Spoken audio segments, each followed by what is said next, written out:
Live from Huntertown, Indiana, it's Soarin on the air.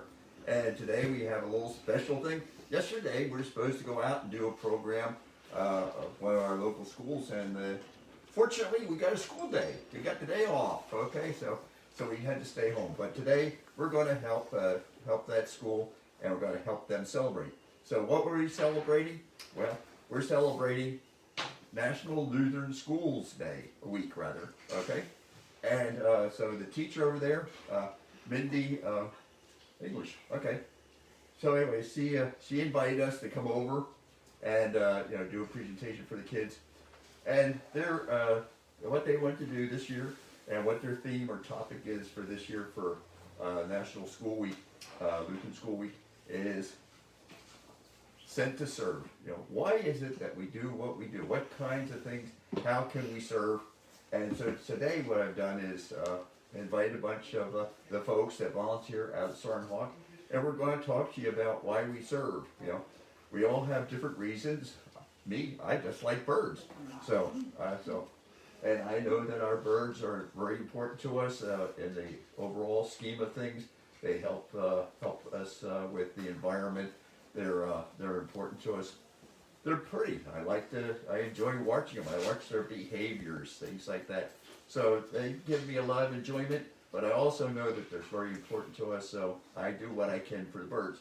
But I thought maybe some of our volunteers would like to come and talk to us about why they serve and what they do, and they're going to have their birds, their favorite birds. Okay, everybody has their little favorites. Don't tell the other birds. Okay, don't tell the other birds. Okay, so anyway, so we're going to get a couple people up here, and we're going to talk about birds. So I guess our first person we're going to bring up, okay, is Gigi. Gigi's the big one, okay? And this is Chewy, okay? Hi, Chewy. Okay, so this is Chewy. Gigi's an important one. Yeah, Gigi's a very important one. She's also our volunteer coordinator and another gopher, right? You do a lot of gophering, things like that, whatever odd jobs you've done.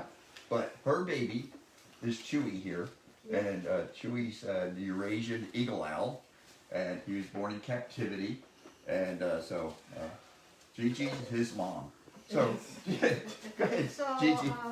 Yes, I'm the volunteer coordinator for Soarin Hawk, and I get to see people when they first come in. They're very excited about what they can do for Soarin Hawk. And I think one important thing that they don't realize is what Soarin Hawk does for them.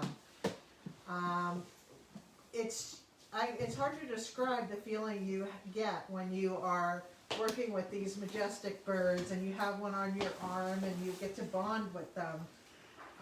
And that's one thing that I enjoy with our volunteers, so I'm also a bird trainer and train our handlers, is get to see their first impression when they're holding a bird. Even though it's a little screech owl, they fall in love with that bird.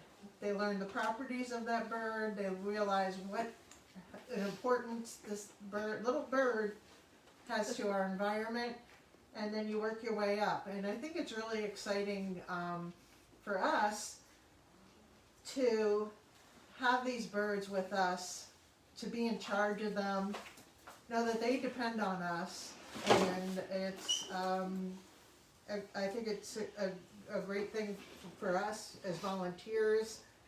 I never realized when I first joined everything that I would be able to do here. If I had something I wanted to learn, I was shown how to do it and taught. And this summer I was able to have this guy at home with me and train him to become one of our educational birds, and it was just a very special time for me, and I think he's a lot of fun, and I hope that people will enjoy when they see him. I think the big awe factor when you see these birds in person, you just realize the greatness of them. Okay, how old is he? He is probably about 7 months old. 7 months old. Yeah. Oh, okay, so He weighs about 4.5 pounds.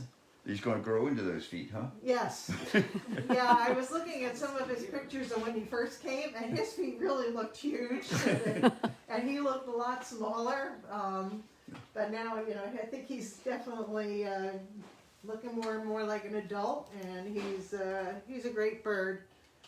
Definitely a great educational bird for us. Okay. So, one of the things you get out of him is that you enjoy his company. It isn't just that, you know, he enjoys yours, but you enjoy his. Right, he's, yes, very entertaining. When I had him at my house, and even here, he plays with these different enrichment items that we have, whether it's a foraging box or Ball. balls or digging through leaves and ripping things apart, which help promote natural behavior for the birds. But he would just, I taught him how to shred his food,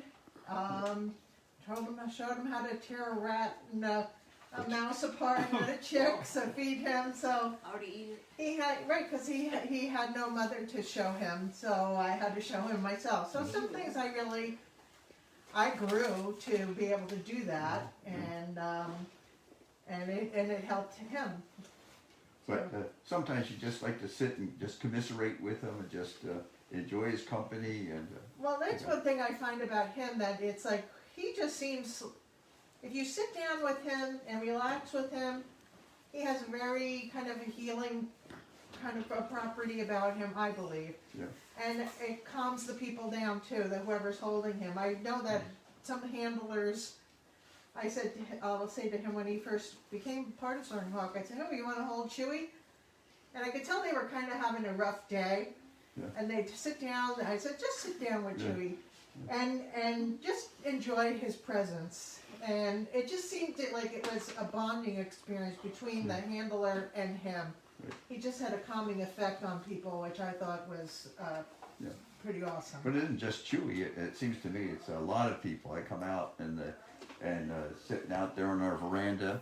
There's a number of people in the chairs, and they Yes. all holding birds, or they have their birds out on perches out here outside their cages, and they seem to be enjoying having that around them. But I think you also do presentations, right? Yes, I do presentations with him. I also volunteer at our ICU. Right. Treating the birds. Right, so that I get to see the rehab birds when they first come in and get to see how they come out, improve with our treatments, which is always pretty interesting. So there are a lot of ways to volunteer with Soarin Hawk. Yeah. Well, you know, there's volunteering, but what do you see with the audiences when you take out Chewy?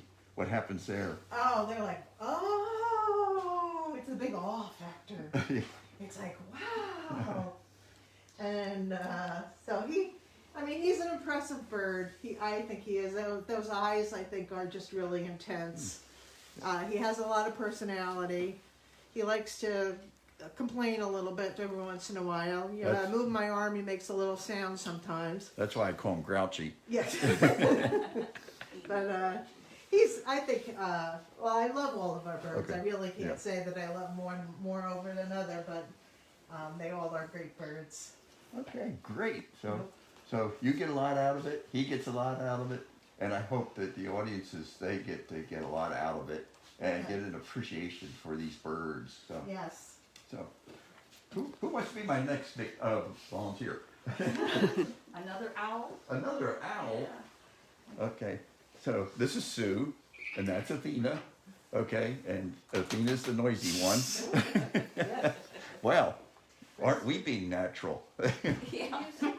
Sometimes call her Angry Bird or Angry Girl because she has that scowl on her face, but she's really a sweetheart. You just have to look past it. And she's a big girl too, not quite as big as her relative over there, Chewy, but part of volunteering at Soarin Hawk, what my husband and I do is we do a lot of rescue, and that's where she comes in because we actually rescued her. She's almost a year old. She was found with her sibling in a ravine, and when she has a broken wing, you can tell that she's not quite normal in more ways than one.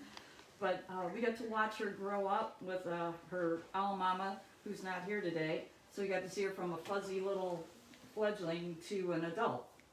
And so it just feels good because you know that a lot of birds their numbers are decreasing because of human encroachment. for her, it wasn't human encroachment. It happened to be a storm that she fell out of her nest. But a lot of the birds that come in, they're hit by cars, or they've eaten a lead-poisoned mouse or something like that, or a squirrel. And we can try to get them back to healthy and then release them. And you can't imagine what it looks like releasing a bird after you've watched it heal. Athena here she is kind of preoccupied with something, but she's quite a character. And again, like Gigi said, holding the bird like this on your arm and knowing that in the wild you could never get near them, and watching the look on people's faces when they see them, and then tell them what your impact has on the survival of birds like her. So her siblings were taken care of and released. Her sibling and another baby that we got last year were released together out in the same area where we were found, and it's almost like her brother or her sister was saying goodbye, because he landed up in a tree and kind of looked back, and because she was there to see them go, yeah. And she watched. Yeah.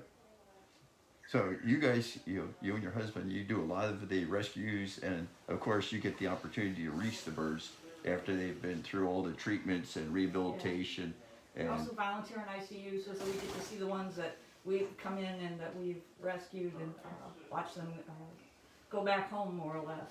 Yeah. And we've been all over. You learn a lot of the back roads in Indiana when it comes time to rescue and release. Sometimes GPS can't even get you there, but it's an adventure. You meet all kinds of very kind and caring people. In fact, we've seen one home twice now. They seem to be the Kestrel place that every evening we go to see. But we get the word out, and it's a joy talking to these people, because they want to see how these birds survive too. yeah, I noticed when you and Bill bring in the birds, you guys are almost walking on air. You know that. Kinda. It's like when you see them and you kind of get an idea of which ones are gonna make it and not. So you kind of see the beginning to end at times, but the ending part with this one is just so joyful. Yeah. So anyways, so you're just going to stare at everything, huh? She's gonna have a birthday soon. Oh, yeah. So Yeah, that's right. Yeah, she should have a hatch day 51. coming up. She'll have a hatch day. We're kind of guessing based on, owls right now are building nests and getting ready to lay some eggs, so we know that her birthday is going to be towards the end of February, and we'll let everybody know so we can help us celebrate. Yeah. So it's always a great thing there when you get those birds out after all the work that's gone into them, and so we do everything for these birds that we possibly can, because we know we want to get those birds back out so they can do the job that they're intended to, and they're not really designed for cages. They're not designed for captivity, and in some ways I almost feel sorry for the ones we do have, but they're important to us. Yeah. Because they go out and educate the public, and so this past year has been a little rough on us. Yeah. About getting out there and seeing people. And like Gigi said, it's like enrichment for both of us, because I'll go visit her. Even if I just go by her pen and say hi, how you doing, and and then she enriches me with just that soothing feeling, especially sitting here. She's a little heavy, so my arm's getting tired, but she'll snuggle up sometimes, and I think she enjoys being with me as much as I enjoy being with her. You right? Right. Yeah. She weighs what, about 3 pounds? It feels like about 10 right now. I know. She's over 4 pounds. She's over 4 pounds. Wow. Yeah. My gosh. She's Okay. a big girl. She's a big girl. But all the girls are bigger than the boys, so that's because we're not going to discuss that. No. We won't discuss that. So, okay. So, Athena, you're doing a good job. Weren't you there? What'd you see? You see my feet move? Okay. But anyway, so yeah, she's a nice addition. And the wing broken. That was broken when she was found and calcified already, right? And it had healed, and there was no way we could fix it. So yeah, it was already. And she, even though she looks like an angry girl, she's still a sweet one, and she likes to do what she does when she goes out on presentations. Yeah, so she'll see more this year. She didn't see many last year, but yeah, so we're going to be around. So just keep an eye. If you notice, each of these birds, as we get them out, they're very alert. They're watching out the windows, checking things out, so that Athena. So they're always on the alert for things. Everybody's looking around. Okay. Nicole. Who's next? You notice we all have big birds today. This is Big Bird Day. So Nicole, who you have here? I have Orion. Orion is the second oldest of the group. She came to us right before I started, about 5 years ago. She was a juvenile bird that her vision in one of her eyes didn't develop all the way, so she couldn't fly real well in the wild and catch prey. Yeah, you're fine. So she became our flighted ed bird here. So she has the opportunity to fly between handlers out at presentations and during the summers where we have more volunteers and time to do it. She is very curious bird. I actually got to work with her my first year, which was very exciting because a lot of these birds, it takes a while just to get up to the bigger birds because they have to trust you. But I came here a little differently than most people. I came as an intern, and honestly, I did not like birds when I started. It's just experience. But I fell in love with these birds that summer, and they are definitely a stress reliever for me, and definitely for a lot of other volunteers. But I do volunteer in a lot of the aspects of this organization, from the ICU to animal care and presentations. Yeah, you want to fly, which is a lot of fun. You get, if you want to learn, like Gigi said, if you want to learn something, they definitely will try to get you to learn that stuff if they can. Yeah, you definitely want to fly. But it's exciting to see when these birds come in as with these injuries and being able to go out and release them. It's a great feeling to be able to see this injured bird go off and be able to Return go to hunt return and to the return wild. to the wild. Yep. So that's the big thing. So you come out. You spend quite a bit of time here. I do, yes. Yeah. So yeah, I think she has a bunk bed in the back somewhere. But that's, yeah. But so you get out here, like you say, it's a nice stress reliever. Yep. You know, right now, and we all need some stress relief. But the big thing is going out there and watch these birds get released. Yep. I know, like the turkey vulture, you booted out of here. Yeah, we had a baby that was close to migration time, and we were given the okay to just release it when we saw a bunch of birds flying around. So I literally had to quickly go grab this bird, get the band color off, which shows us what bird we have, and then throw him out into the Don't say field. throw him out. I Evicted. let him go out into the field, and he flew up and was flying around with at least 25 turkey vultures in the sky. That was a catapult launch. Yes, But the thing was, the bird went off and took off, you know, Yes. because up to then you guys hadn't really been able to get that bird to fly. yeah, So with your inspiration and realizing that the others might encourage him, yep. there you went. So, and then of course one of his free meals. So he had to go with the rest of them and find food for himself. But the thing is, you really feel good, you know, when these birds go out. I know when we do the releases, you know, sometimes you can hear people just giggling with joy that, you know, watch these birds soar around. You know, we've had a couple of the birds actually come back and just fly over us, you know, like hey, you know, I appreciate it, and then they take off, you know, and so the birds know that we're doing it, you know, and I think that they recognize what's happening. Somebody got a question? Yeah, Nicole, Shane Hart wants to know, are we still in need of fish? Yes, we are. Oh yes. And Bob, for you, Mindy English, the school is watching. Oh, okay, good. Hi guys. Okay, so there we go. You know, and of course I hope there are other schools watching. All you Lutherans can watch us, okay? And so can you Catholics and Buddhists and the rest, okay? So anyway, no, it's great to have you on board, and we hope we can get more people on to watch, you know, and you can go into our website and or go into the Facebook, and we have all our programs. I think there's 40 some of them, all recorded, and you can tap into them anytime at all to learn more. So we're all about birds, but we're also about people, and so this is a great place. So it's a kind of a reserve out here for not just the birds, but it's also for us. Okay, we come out here and like people say, sometimes you just sit down with the birds and everything calms down and the rest of the world kind of goes away. Oh, look at this. So we're happy. We're roused out, you know, so we're happy when they do that. Right, Orion? Yeah, so who's next? Who's next? Oh, okay.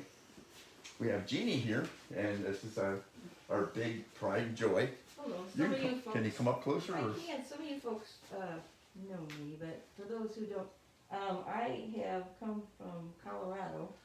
I was with an organization there for 10 years, and I had the actual privilege of working with 3 bald eagles and a golden eagle for 10 years. And then I had grandchildren. So I'm like Nicole, where she doesn't care about birds. I have always loved birds. And so when I realized I had to move to Indiana, first thing I did was get on the internet and see do they have a raptor center there, because I'm telling you, once you work with these gorgeous birds, it's in your blood. Any of these folks can attest to that, and it doesn't leave because it's a wonderful thing. So I called and I found this lovely young lady, Gigi, and Soarin Hawk, and I went to the orientation and came and said, well, I worked with birds for a long time, and so then here is Jefferson. Jefferson is a bald eagle, and he wears this hood. There you go. He's acting like really good right now. Sometimes he gets a little excited. People wonder what the hood is about, right? I mean, you can look at it. It's made specifically for him. I had a guy in Florida make this up for him. They have to know the size of the bird. They have to know what part of the country the bird's from, if it's male or female, what, you know, if it's a bald eagle. So this is custom made for him, so it fits in very well. And working with this bird, when I first came here, he was a little scared. And Bob will attest to the fact that birds, their normal thing is to just fly away from somebody, because unless it's food or another mate or something like that, they have wings. That's what nature gave them. They take off. Because that's all that they have. They've got, for raptors, on the other hand, I mean, they've got these huge talons, and they are naturally aggressive, but they wouldn't eat. So for them, they show fear by being aggressive. Well, he was a little aggressive initially. One of the things that has really been special for me at Soarin Hawk was to be able to relate to him and start gaining his trust and making him calm. This has been like, I can't even begin to say what this means to me, because he's my heart now. I mean, he's just, look at him, he's wonderful. And so, if no matter what you do when you work with a volunteer organization, be it you like owls, you like eagles. I mean, I particularly love eagles, but whatever bird that you have, I mean, it just accentuates it when you work with a volunteer organization and you're able to show them and go to presentations and you show them to people. People have not seen bald eagles up close, and I can't tell you how many times they go, I've never seen one of those that close, which you don't. And here it is, your national symbol, been that way for over 200 years. So what does he mean to us? He means everything to us, right? And to be able to work with him, to me, just, you know, it just thrills my heart. It just does. So, and the other thing too, Native Americans, we dealt with them a lot in Colorado, and they considered him, bald eagles, a symbol of spiritualness. So I have held a bald eagle in my hand, held a bald eagle in my hand, and I've had Native American chiefs come and bless them. Yep. And how they do that is they pour tobacco over their head. When I first did it, I'm like, you're really gonna, I looked at our master falconer like, you're really gonna let him put tobacco on this eagle? And he says it's okay, because for them it's a revered thing to do. So the eagle would actually put his head down and he would be blessed by this Native American. It was the most amazing thing. So I think there's more to birds than we actually think. I mean, it's the spiritual part, however you want to take it. There's more to them than meets the eye. They're more than just a pretty face. And they just mean the world to me.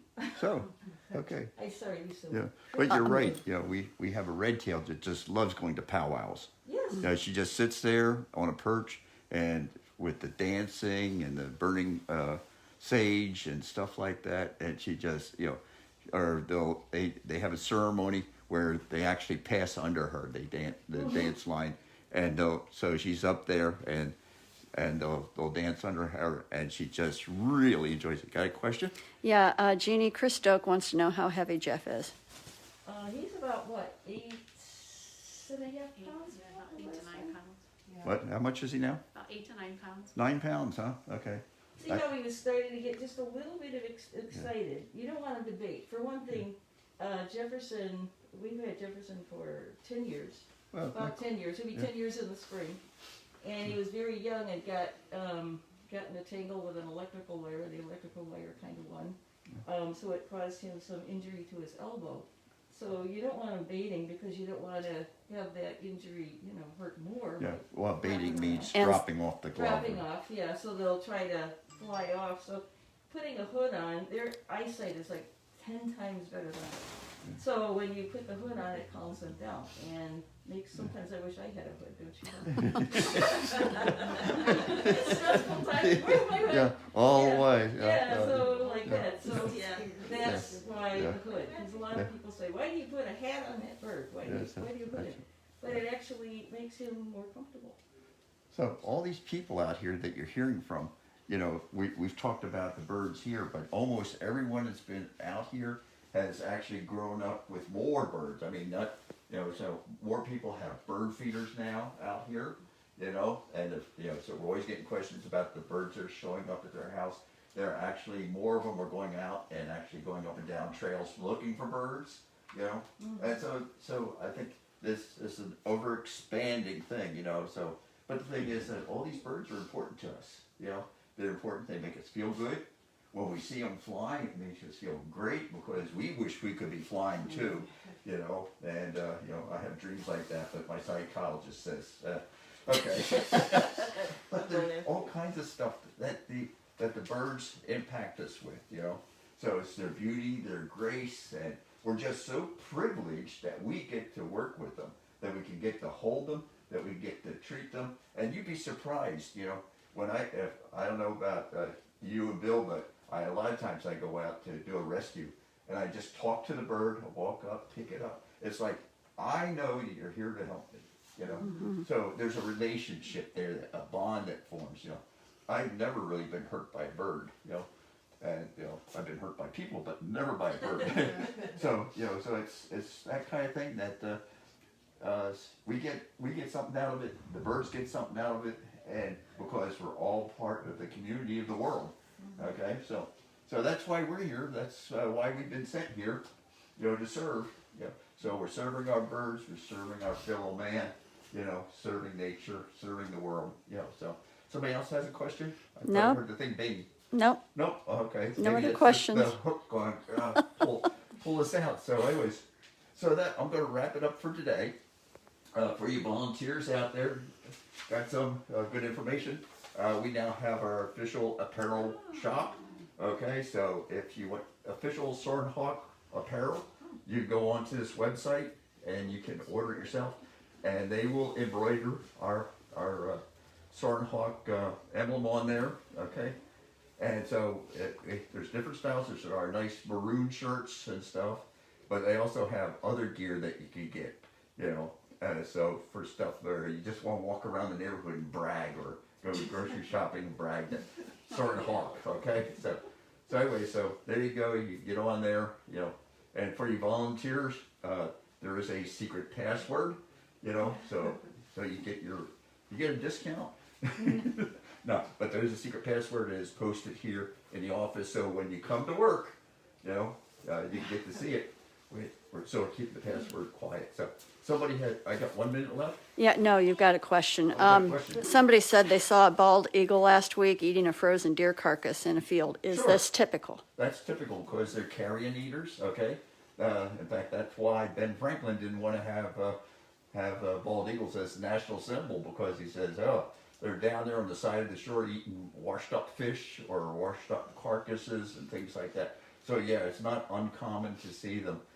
Sometimes one of the eagles I picked up one time was feeding with a bunch of vultures on a road. They were eating some roadkill, and somebody drove through them and injured the eagle. So And that might lead into the hunting aspect with what can happen if they eat a deer. Oh yeah, if they eat a deer, and somebody's been using lead bullets, okay, and hasn't dressed out the deer properly, and removed the bullets, they may swallow or just the lead, and that lead doesn't necessarily pass through the bird. It actually kind of resides down there in the stomach or in the crop, gets ground up, and then all those little particles are in there, and they give the bird lead poisoning. So but most hunters are getting much better, okay? And but there are a few people that still, maintain or go to lead because that's what they got. But steel shot, for ducks and stuff like that is just great. A little more expensive, but it's worthwhile doing. Anybody else got anything? And also using poisons for mice and rodents like that. I suggest that if you have a mouse problem or a rat problem, use snap traps.